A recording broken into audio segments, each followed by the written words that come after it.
Hello guys, तो चलिए एक छोटे से ब्लॉग में आपका फिर से स्वागत है। तो चलिए आज ज्ञान सागर क्लासेस भलुआ, जहाँ पे क्लास 10th के बच्चों का विदाई समारोह का आयोजन किया गया है। यहाँ पे जो भी कार्यक्रम होने वाला है हम इस वीडियो के माध्यम से आपको दिखाने वाले हैं। तो चलिए अभी तक मैंने वीडियो को लाइक नहीं किया तो लाइक कर ले, मेरे चैनल को सब्सक्राइब नहीं किया तो सब्सक्राइब कर ले, साथ में बेल आइकन को जरूर दबा दीजिएगा ताकि मेरे वीडियो को नोटिफिकेशन सबसे पहले आप तक पहुंचे। तो आप मेरे वीडियो में अंत तक जरूर बने रहिएगा। हम यहाँ से बच्चों को जो भी मतलब कैसे तैयारी किए हैं उनके बारे में बातें करेंगे, उनका तैयारी कैसा हुआ है इसके बारे में जानने का प्रयास करेंगे, मतलब एग्जाम देने जाएंगे उनके बारे में हम बातें करेंगे। तो चलिए यहाँ पे क्या क्या कार्यक्रम होने वाला है हम इस वीडियो के माध्यम से आपको दिखाते हैं। शुरू हो गया है, यहाँ पे आप देख सकते हैं बनकर तैयार हो चुका है। अब कुछ कहना है बालक? तो चलिए यहाँ पे बिरयानी बनकर रेडी हो चुका है और सभी बच्चे खाने बैठ चुके हैं। आप देख सकते हैं सभी बच्चे फेयरवेल पार्टी का एंजॉय करते हुए। तो चलिए आपको एक बार और याद दिला दें कि ज्ञान सागर क्लासेस भलुआ, जहाँ पे क्लास 10th के बच्चों का आज फेयरवेल पार्टी का आयोजन किया गया है, जिसमें सभी बच्चे उपस्थित हैं। और देखिए सभी बच्चे बिरयानी का आनंद लेते हुए।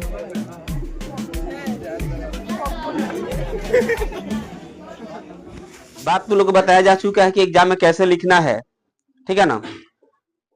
तो जैसे कि मान के चलते हैं, सबसे पहले तो तुम लोग को एक बात याद रखना पड़ेगा कि एग्जाम अभी तो फिलहाल ऐसे हम सुबह में भी समझाए थे तुम लोग के, इसके पहले बताए थे कि जब भी हमको जाना है सेंटर पे तो पहले पहुंचना पड़ेगा, मालूम है ना। कैसे कि एक एक मिनट दो दो मिनट के लिए लेट हो जा रहा है तो बहुत सारे बच्चों का एग्जाम छूट जा रहा है, जिससे मतलब समझो कि साल भर का मेहनत बर्बाद हो जाता है कि नहीं होता है। तो इसलिए क्या करना है, थोड़ा सा समय से पहले हम पहुंचने का प्रयास करेंगे। आधा घंटा पहले पहुंच जाएगा तो कोई दिक्कत नहीं ना है। तो घर से थोड़ा सा पहले निकलेंगे कि हम पहले पहुंच जाएंगे, ठीक है।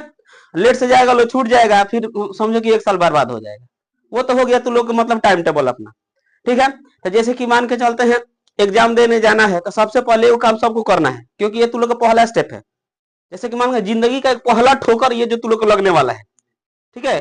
जैसे कि तुम लोग देखा होगा प्लेन उड़ता है, प्लेन उड़ता है ना, तो जहां उड़ान उसको होता है ना वहां पे एक ठोकर रहता है। जैसे उसको ठोकर लगता है प्लेन क्या होता है, ऊंचाई को छूना शुरू कर देता है। तो समझो कि ये जो 10th क्लास है ना वो तुम लोग का एक ठोकर का काम करता है। यहां से जो पहला ठोकर लगेगा यहीं से तुम लोग का उड़ान शुरू होगा, ठीक है। तो ये बात तुम लोग को अपना ध्यान में रखना पड़ेगा। और जैसे कि ये क्लास बहुत इंपॉर्टेंट होता है सब बच्चों के लिए। गार्जियन गार्जियन भी कहता है कि हमारा बच्चा 10th क्लास में पढ़ता है। अब बच्चा का भी बहुत मतलब मैंने पहला स्टेप होता है, इसलिए उसको बहुत खुशी रहता है। अगर रिजल्ट अच्छा आ गया तो और मतलब चार चांद लग जाता है, लेकिन रिजल्ट गड़बड़ा गया तो क्या होता है, बहुत मतलब दिक्कत होता है, ठीक है। तो इसलिए मेहनत हुआ है, सब कोई मेहनत किया है अपने हिसाब से जहां तक ले। अब ज्यादा इधर उधर नहीं करना है। जो समय अब तुम लोग को मिलेगा ज्यादातर ये करना है, रिवीजन करना है। जो चीज पढ़ाई हो चुका है उसका सिर्फ तुम लोग रिवाइज करो। इससे ज्यादा इधर उधर के ज्यादा चक्कर में पड़ेगा लो तो जो भी कंप्लीट होने वाला चीज है वो गड़बड़ा जाएगा। बस समझ में आया ना। तो इसलिए जो चीज पढ़ाई हो चुका है बस उसी पर फोकस करना है। ज्यादातर क्या करना है, देखो बच्चा सब क्या होता है मैथ से डर जाता है। अब मैथ का ज्यादा से ज्यादा तुम लोग प्रैक्टिस करो, ठीक है। घर पे जाओ, अब तो कोई काम धंधा है नहीं, कोचिंग भी नहीं आना है। आज तुम लोग का मतलब विदाई समारोह है, समझ में आ रहा है ना। तो आज के बाद से तुम लोग कोचिंग भी नहीं आएगा, लोग आराम से घर पे बैठना है। ज्यादातर कैसे बच्चा सबको मैथ में ज्यादातर प्रॉब्लम होता है। तो ज्यादातर मैथ में प्रॉब्लम किस लिए होता है, क्योंकि वो प्रैक्टिस नहीं करता है। वो सोचता है कि चलो और सब्जेक्ट की तरह हम उसको याद कर लेंगे तो काम हमारा चल जाएगा, लेकिन वैसा होता नहीं है। तो इसलिए सबसे पहले काम ये होना चाहिए कि घर पे जाएगा लो तो ज्यादा से ज्यादा क्या करना है, मैथ का जो भी चीज है उसको रिवाइज करो, फॉर्मूला देखो और क्वेश्चन ज्यादा से ज्यादा बनाने का प्रयास करो, ठीक है। उसके बाद जो भी सब्जेक्ट है उसका तुम रिविजन करते रहना है, ठीक है। और उसके बाद से जैसे कि मान लेते हैं हम एग्जाम देने जाएंगे तो जाते जाते सबसे पहला काम ये होना चाहिए कि जो भी तुम बेंच मिलता है ना, बेंच बैठने के लिए, उसके आगे पीछे पहले जाते जाते बेंच ऊपर नीचे सब चेक कर लेना है। क्योंकि क्या होता है चीट वगैरह उसमें रहता है, तो मान लो काम किसी और का और भुगतना किसी और को पड़ सकता होता है ना ऐसे। तो इसलिए क्या करना है, जाना है सबसे पहले और जाकर सबसे पहला यही काम होगा, डेली का काम यही रहना चाहिए। जब तुम लोग जाओ मतलब क्लास में एंट्री करो तो जाके अपना अपना स्थान चेक करो। स्थान चेक कर लेना है कि कोई चीट पुर्जा तो नहीं है ना। अगर चीट पुर्जा मिल गया तो समझो कि तुम्हारा मतलब एक साल बर्बाद हो जाएगा, ठीक है। तो इसलिए जाते जाते सबसे पहला काम यही होगा क्या कि अपना स्थान चेक करना है, कोई कागज पुर्जा तो नहीं ना है, ठीक है। उसके बाद से अपना निश्चिंत हो जाना है और आराम से जो भी क्वेश्चन है उसको देख लेना है, ठीक है। ऑप्शन तो बहुत रहता है तुम लोग के पास, जैसे कि मान के चलते हैं अगर साइंस की बात करें तो साइंस में 80 क्वेश्चन रहेगा ऑब्जेक्टिव का, और जैसे कि मान लो 50% ऑब्जेक्टिव है 50% सब्जेक्टिव है, तो जिसमें 80 क्वेश्चन का रहेगा एक नंबरिया रहेगा, और 80 नंबर का जो रहेगा क्या रहेगा सब्जेक्टिव के तौर पर रहेगा। तो सब्जेक्टिव वाला क्या करना है, जैसे कि पहले ऑब्जेक्टिव तो देखना है ना, तो सबसे पहले क्या करना 80 क्वेश्चन देखना है। 80 क्वेश्चन पूरा देख लो, पहले ऑब्जेक्टिव वाला की बात बता रहे हैं। 80 क्वेश्चन पूरा देखो, जो तुमसे उसमें कंफर्म है कि हम इसको अच्छा से जानते हैं उसको टिक कर लो, ठीक है। 80 में से 40 को हमको बनाना होता है ना, तो 40 पहले एकदम कंफर्म कर लेना है कि 40 हमारा सही है। नहीं देखिए लाइने से शुरू करे अब बाद में हमको लगे घबरा गया, हमको आसान वाला मिल रहा है कि नहीं मिल रहा है। तो इसलिए सबसे पहले काम यही करना है कि जाके पहले 80 के 80 क्वेश्चन देखना है, ठीक ना। और उसमें से जो 40 क्वेश्चन कंफर्म है हमको लगे कि एकदम अच्छा से उसको हम क्लियर कर सकते हैं, उसको तुम लोग को टच करना है, ठीक है। और उसके बाद से अपना जो ओएमआर शीट मिलेगा, ओएमआर शीट भरने आता है ना, तो वो ओएमआर शीट पर क्या करना है उसको भर लेना है, बस समझ में आ रहा है ना। उसके बाद से सब्जेक्टिव क्वेश्चन जो होता है उसको देख लेना है। सब्जेक्टिव क्वेश्चन वही करना है कि पूरा का पूरा क्वेश्चन देखना है पहले, क्योंकि मान लो आगे हल्का भी मिल सकता है, समझ में आ रहा है ना। तो इसलिए सबसे पहले काम क्या होगा कि जितना सब्जेक्टिव क्वेश्चन है उसको पूरा देख लेना है, और जो उसमें से हमको सिंपल लगे पूरा अच्छा से याद लगे उसी को करना है, ठीक है। अब कितना आदमी के दिमाग में ये बात आता है कि अगर सर हमको क्वेश्चन याद नहीं है तो क्या करेंगे, बात ये आता है ना। तो क्वेश्चन याद नहीं है तो कबो तो उसका नाम सुना होगा लोग, मानो कोई ऐसा पॉइंट है जिसका तुम नाम जो पढ़ा होता है तो नाम जरूर सुनेगा, ना पढ़ने वाले के लिए क्या होता है बहुत भारी है। तो जो पढ़ा होगा तो उसका तो नाम सुना ही होगा, तो उसके बारे में इधर उधर करके कैसे हूं करके कोशिश यही करना है कि हम उसको कैसे हूं करके क्वेश्चन को लिख देना है, छोड़ना नहीं है। छोड़ने से कोई फायदा है, छोड़ने से कोई फायदा नहीं है। छोड़ के आएंगे समझो कि हमको जो भी मिलने वाला नहीं मिलेगा। कहा जाता है कि काना मामा ना मामा से काना मामा बेटर होता है, नाम कहावत सुना है ना, यानी कि जिसका मामा नहीं है, जिसका है भले कंडेरे का है नहीं है, लेकिन वो धाक से कहेगा ना कि हमारे मामा है, कहेगा नहीं कहेगा, और जिसका नहीं है वो क्या कहेगा नहीं है। तो यही इसका मतलब ये हुआ कि जैसे कि मान लो हम क्वेश्चन साफे छोड़ कर आ जाएंगे तो नंबर मिलने का चांस है एकदम नहीं मिलेगा। लेकिन वही हम क्वेश्चन कुछ कर देते हैं, बना देते हैं, तो मान लो 2 नंबर का 1 नंबर तो मिलेगा ना, 5 नंबर का तो 2 नंबर 3 नंबर मिलेगा कि नहीं मिलेगा। तो इसलिए क्वेश्चन छोड़ना ही नहीं है, ठीक है। और किसी को कुछ डाउट हो, मतलब कुछ पूछना चाहता हो लोग कि ऐसे मतलब क्या करेंगे, तो पूछ सकता है लोग, ठीक है। किसी को कुछ पूछना है। और एक और बात बता दिया जाता है, जैसे कि मान लेते हैं शायद आपका सब लिखा रखा रहा है, रोल नंबर हो गया, रोल कोड हो गया, बात समझ रहा ना, ये सबसे सही होना चाहिए, किसी का गलत नहीं होना चाहिए। माने तो भरा भरा आ रहा है, इसमें कोई दिक्कत नहीं होने वाला है। उसके बाद से अगर कहीं मान लेते हैं भाषा लिपि में देता है लिपि, तो लिपि के जगह पर जानता है लोग क्या लिखा जाता है। अगर हिंदी में लिखना होता है तो देवनागरी लिखा जाता है, ठीक है। हिंदी में अगर हमको लिखना है हिंदी भाषा में तो देवनागरी लिखते हैं। अगर अंग्रेजी में लिखना होता है तो रोमन लिखा जाता है, तो अंग्रेजी के दिन रोमन लिखा जाएगा। जैसे समझ रहा हूं, जैसे अंग्रेजी में लिखा रहेगा लिपि तो वहां पर हम क्या लिखेंगे रोमन लिख देना है। अगर वही हिंदी में हम जैसे हिंदी में कोई भाषा को लिखना होता है तो उसके लिए हम क्या लिखते हैं देवनागरी का प्रयोग करते हैं, ठीक है। तो ये ध्यान में रखना पड़ेगा कि अगर लिपि में क्या भरे, कभी कभी वहां के टीचर लोग भी हेल्प कर देते हैं, बता देते हैं कि क्या भरना है। अगर कुछ डाउट लगे तो मतलब तुम लोग अपने टीचर से वहां पे जो भी एग्जामिनर रहता है ना, जो एग्जाम लेने वाले रहते हैं, वो क्या करते हैं समझा सकते हैं कि क्या क्या भरना है, बस समझ में आ रहा है ना। तो जो भी चीज है एग्जाम देने जाना है एकदम फेयरलेस जाना है, डरना नहीं है, समझ में आ रहा है ना। ना तो कितना बच्चा सोचता है कि बाप रे एग्जाम देने जाएंगे रात भर पढ़ेंगे, तो रात भर नहीं पढ़ना है। जिस दिन एग्जाम हो निर्फिक्र सो रात में, समझ में आ रहा है ना, नींद पूरा होना चाहिए। अभी ना कि रात भर जग खूब रात भर पढ़ लिया जाके एग्जाम में सोना शुरू कर दिया तो कोई फायदा है। तो इसलिए सोना रात में क्या करना आराम से सोना है, और उसके बाद से अपना सुबह में निफिकिर होकर बेधड़क होकर बिना डरे, जैसे मान के चलो तुम लोग कोचिंग में एग्जाम देने आता है टेस्ट देने, समझ लो कि वहां भी वही है, उतना ही गार्ड नहीं होता है जितना हम लोग गार्ड करते हैं। तुम लोग यहाँ पर जितना गार्ड किया जाता है ना, हिलना नहीं है डोलना नहीं है, 2 बेंच पे एक आदमी को बैठाया जाता है, मैंने एक बेंच पर 2 आदमी को बैठाया जाता है, इस तरह गाइड करके बैठाया जाता है, तो वहां इतना भी गाइड नहीं होगा, तो वहां पर हिल डुल भी सकता है। समझ में आ रहा है ना। तो समझ लेना कि यहाँ का तू लोग टेस्ट वहां पर दे रहा है, ठीक है। चलो इतना ही हम कह के अपने बातों को हम विराम देते हैं, अभी बहुत लोग कुछ कुछ कहेंगे, ठीक है। कैसे एग्जाम देना है, कैसे नहीं देना है, इस सब बात सर बता चुके हैं। हम लोग जिस काम के लिए अभी आज इकट्ठा हुए उस पर बात करते हैं। ठीक है, हम लोग आज इकट्ठा हुए हैं 10th के फेयरवेल के लिए। ठीक है, आज लास्ट क्लास हो चुकी है हमारा। अब हमको दोनों तरफ देखना पड़ रहा है, तुम लोग समझते रहना। ठीक है, दिखाई दे रहा है ना?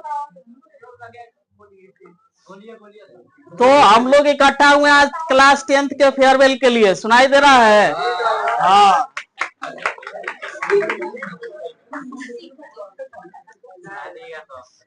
आज जो हम लोग के लिए सुख का भी दिन है और दुखी का भी दिन है। ये सुख दुख दोनों का संगम है। आज अभी जो जस्ट मोमेंट चल रहा है इसकी बात कर रहे हैं।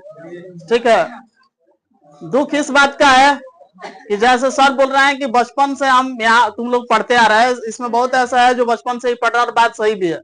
ठीक है, बहुत लोग बाद में जुड़े होंगे वो बात अलग है।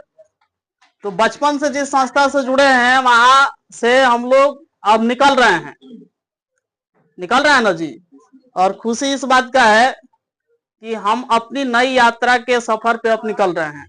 ठीक है, नई यात्रा के सफर पे ही निकल रहे हैं।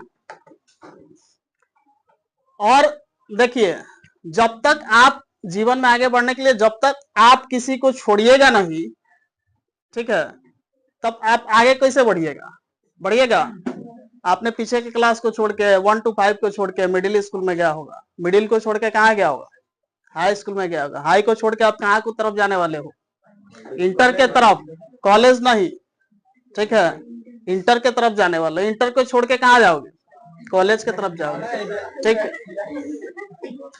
तो कहीं ना कहीं एक चीज को छोड़ के दूसरे के तरफ जा रहे हैं। ठीक है, तो ये कहने का मतलब कि अब हम अपने जीवन की नई यात्रा को शुरू कर रहे हैं, तो एक को छोड़ के दूसरे से जुड़ना भी पड़ता है। ठीक है, और ऐसे कहने का मतलब कि परिवर्तन तो होना ही होना है। एक जगह हम कितने दिन तक रह सकते हैं। और दूसरा बात कि एक टीचर के लिए सबसे खुशी का दिन वो होता है जब उनका स्टूडेंट आके बोलता है कि सर मेरा रिजल्ट ये आया। हम लोगों के लिए, ठीक है, एक सबसे खुशी का दिन वही होता है। साल भर में हमने क्या पढ़ा, आपने क्या पढ़ा, क्या सीखा, सब एक तरफ छोड़ दीजिए। एक हम लोग के लिए सबसे खुशी का दिन वही होता है और उस दिन का हम लोग वेट भी करते हैं। सर यहाँ पे है ना, हम लोग उस दिन का वेट भी करते हैं जब बच्चा बोलता है कि सर मेरा इतना नंबर आया। तो वो हम लोग के लिए सबसे खुशी का दिन होता है। और हम लोग वेट भी करते हैं कि कोई बताए कि हमारा इतना आया, हमारा इतना आया, हमारा इतना आया। ठीक है, तो अब तो आपने जो पढ़ा है उसका प्रदर्शन करने का टाइम आया है। एग्जाम में रिलैक्स होकर एग्जाम को देखिए, एग्जाम को एंजॉय किया जाता है, डरना नहीं है। डरेंगे तो आधा जो याद रहेगा उसका आधा तो ऐसे ही भूल जाएंगे। डॉक्टर के यहाँ अगर कोई पेशेंट जाता है तो डॉक्टर इलाज तो बात की बात है, उसको खुश करना सबसे पहले का उसका काम है। अगर पेशेंट खुशी वापस आ गया तो समझिए कि उसका 50% बीमारी क्या हो गया, दूर हो गया। तो एग्जाम में अगर कहने का मतलब प्रेशर एक बन जाता है कि क्या आएगा, क्या लिखेंगे। एग्जाम के एक दिन पहले पलट के देखते हैं कि कहीं हई आ जाएगा, हई आ जाएगा।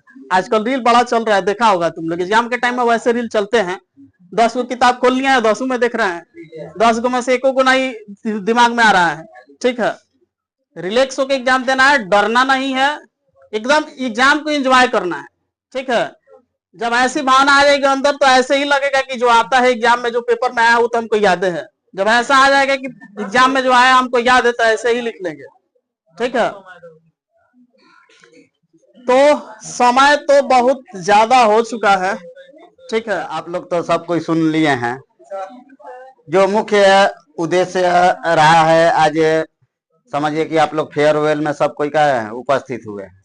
आज आप लोग का समझिए कि क्लास 10th के लिए अंतिम का था हो, एक मिलन समारोह समझिए। ठीक है, अब इसके बाद से अब आप लोग जाइए, अच्छे से एग्जाम दीजिए और फिर एक बार एकजुट होने का मौका का हो सकता है, वो मिल सकता है। ठीक है, क्योंकि हम लोग ये थोड़े चाहेंगे कि तुम लोग दूसरे जगह जाओ। हाँ, नहीं, जब यहाँ तो रहना है तो तुम लोग आओ। अगर कहीं बाहर जाना है, कहीं दूसरे जगह जाना है तो वहां तुम लोग जा सकता है, लेकिन सब कोई तो यहीं रहने वाला है। ठीक है, हाई सब तो नहीं रहेगा, लेकिन तुम लोग तो सब रहेगा ना। हाँ, तो तुम लोग तो हम लोग के साथ रहेगा लो। ठीक है, लेकिन इन लोग के कोनो इ सब का ठिकाना का है हो नहीं है। और देखिए पढ़ाई करना है तो मन से कीजिए, ठीक है, हम तो 20 बार चिल्लाते आए हैं, ठीक है। और समय के अनुसार ढलना सीखना चाहिए। अभी जो हम लोग पढ़ रहे थे वो समझिए कि एक यहीं से हम लोग का क्या होता है, ट्रैक चेंज होता है। यहाँ से हम लोग का क्या करना है क्या नहीं करना है, यहीं से हम लोग को क्या होगा, वो शुरुआत होगा।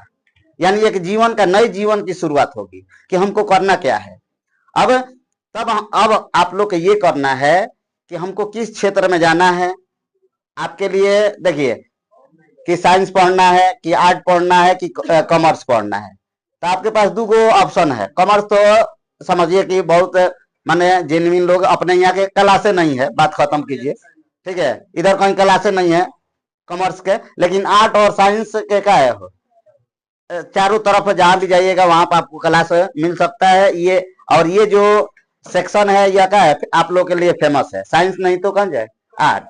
तो अगर आप लोग साइंस पढ़ना चाहते हैं तो साइंस पढ़िए, नहीं तो काफी पढ़िए, आर्ट पढ़िए। जो पढ़ने में आपको क्या लगे, अच्छा लगे, किसमें आपका कमांड बढ़िया है, जो पढ़ने में अच्छा लगता है उसी को पढ़िए, ठीक है। अगर साइंस पढ़िए या क्या पढ़िए हो, आर्ट पढ़िए, ठीक है। और हम चाहेंगे कि एक बार जरूर, एक बार मौका हम लोग को क्या होना चाहिए, फिर क्या होना चाहिए, हो मिलना चाहिए, लेकिन बदलाव नहीं होना चाहिए, ठीक है। कुछ लोगों में परिवर्तन भी हो जाता है, परिवर्तन इस ठीक है। संसार का नियम है, अभी कुछ देर पहले बता दी, ठीक है। इसलिए सब परिवर्तन कर लेते ना, हैं। ठीक है, परिवर्तन संसार का तो नियम है, ये है कि जब सृष्टि का आविष्कार निर्माण हुआ तब से क्या है, वो परिवर्तन होते आया है और हो रहा है। लेकिन उस हिसाब से परिवर्तन करिए कि मान लीजिए कि आप लोग यहाँ रह के मेरे पास नहीं पढ़िएगा तब थोड़ा सा दुख होता है ना, दुख के बात नहीं है हो। अच्छा घटी तो हमारा लगे, आप बढ़ जाए तो दूसरा लगे।